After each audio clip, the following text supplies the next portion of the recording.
वर्ष 90 का वो दौर एक ऐसा दौर था जिसमें दुनिया के कई देश मंदी से गुजर रहे थे। इन देशों में एशिया की हालत और गंभीर थी। उस दौर में दुनिया के दिग्गज नेताओं को यह चिंता थी कि वो कैसे वित्तीय संकट से उभरेंगे। उस समय आर्थिक सहायता के लिहाज से एक समावेशी और व्यापक मंच की जरूरत नजर आ रही थी। उस दौरान इस सम्मेलन की शुरुआत 1999 से की गई थी।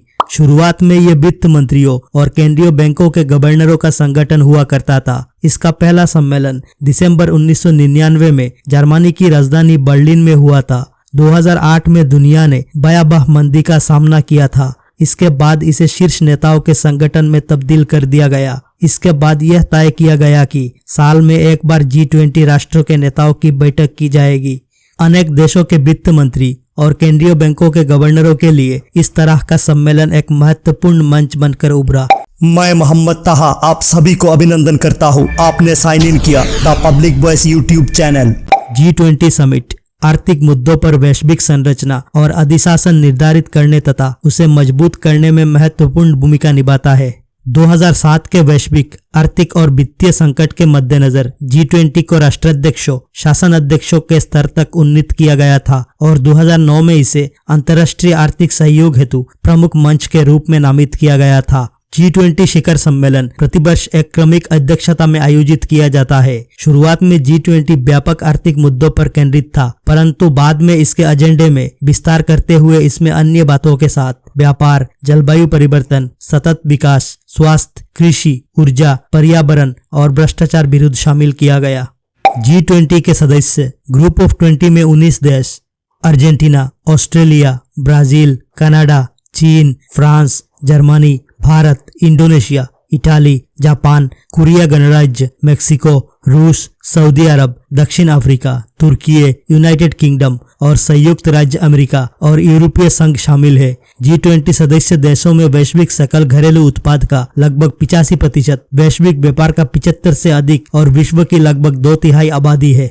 दोस्तों, दुनिया भर में अनेकों सम्मेलन आयोजित होते हैं। यह सम्मेलन इसलिए आयोजित किए जाते हैं ताकि दुनिया के सभी नेता बैठकों के जरिए वैश्विक मुद्दों को सुलझा सके। जी हाँ दोस्तों, इस साल 9 और 10 सितंबर को भारत ने G20 यानी ग्रुप ऑफ 20 सम्मेलन की मेजबानी की है। भारत का G20 अध्यक्षता का विषय यानी थीम वसुधैव कुटुंबकम, one earth, one family, one future या एक पृथ्वी, एक कुटुंब, एक भविष्य की भारतीय विचारधारा को दर्शाती है। भारत ने विदेशी मेहमानों के लिए बड़े इमामबाड़े के साथ रूमी गेट, नौबत खाना, शाही तालाब समेत हुसैनाबाद ट्रस्ट प्रोजेक्ट की सभी इमारतों में फसाद लाइटिंग के साथ म्यूजिकल फाउंटेन और लेजर शो भी चलाया था। यही नहीं, G20 के आयोजन स्थल से हेरिटेज जोन तक का पूरा रास्ता वर्टिकल गार्डन, लाइटिंग और वॉल पेंटिंग से सजा दिया गया था।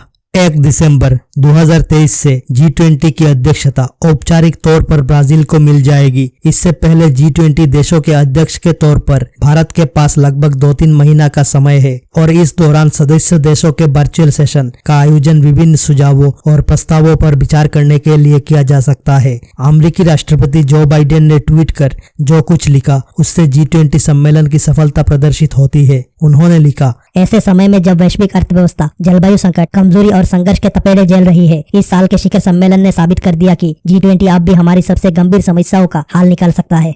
G20 समिट में रूस ने भी भारत की जमकर तारीफ की है। शिखर सम्मेलन को मील का पत्थर बताते हुए रूसी विदेश मंत्री सर्गेई लावरोव ने कहा, भारत की सक्रिय भूमिका ने इतिहास में पहली बार वैश्विक दक्षिण से G20 देशों को वास्तव में एकजुट किया है। ये कई मायनों में एक सफल शिखर सम्मेलन है। ये हमें कई मुद्दों पर आगे बढ़ने का रास्ता प्रदान करता है।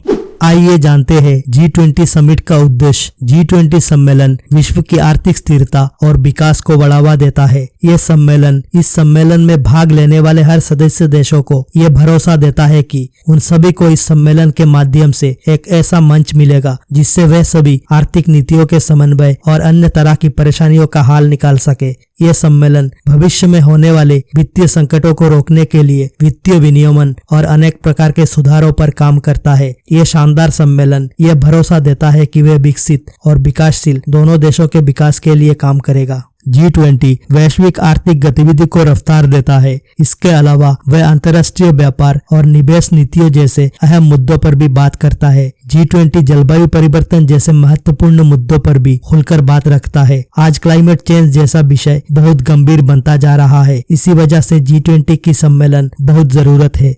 यह सम्मेलन महामारी की तैयारी और स्वास्थ्य संबंधी मुद्दों पर भी चर्चा करता है। आइए अब फायदे की बात करते हैं। G20 सम्मेलन के लाभ। G20 सम्मेलन में जो बैठकें होती है वह विश्व की आर्थिक और वित्तीय स्थिति के लिए बहुत फायदेमंद होती है। G20 व्यापार, जलवायु परिवर्तन और डिजिटलीकरण जैसे महत्वपूर्ण मुद्दों पर बात करता है। आर्थिक संकट के दौरान G20 दुनिया की अर्थव्यवस्थाओं को स्थिर बनाने के लिए समन्वित कार्यों के लिए एक मंच प्रदान करता है। यह सम्मेलन अनेक देशों को आर्थिक संकट से उभरने में सहायता प्रदान करता है। G20 विकास के मुद्दे, गरीबी उन्मूलन, बुनियादी ढांचे और सतत विकास जैसे विषयों पर भी खुलकर बोलता है। यह सम्मेलन विकसित और विकासशील देशों को आपस में मिलकर काम करने का मौका प्रदान करता है। G20 सम्मेलन का लक्ष्य यह रहता है कि वे निष्पक्ष होकर दुनिया भर के व्यापारों को बढ़ावा दे। G20 यह उद्देश्य रखता है कि दुनिया भर के व्यापारों में जो बाधाएं आती है उन्हें कम कैसे किया जाए। आखिर में G20 सम्मेलन हमारे लिए एक बेहतर भविष्य तैयार करता है।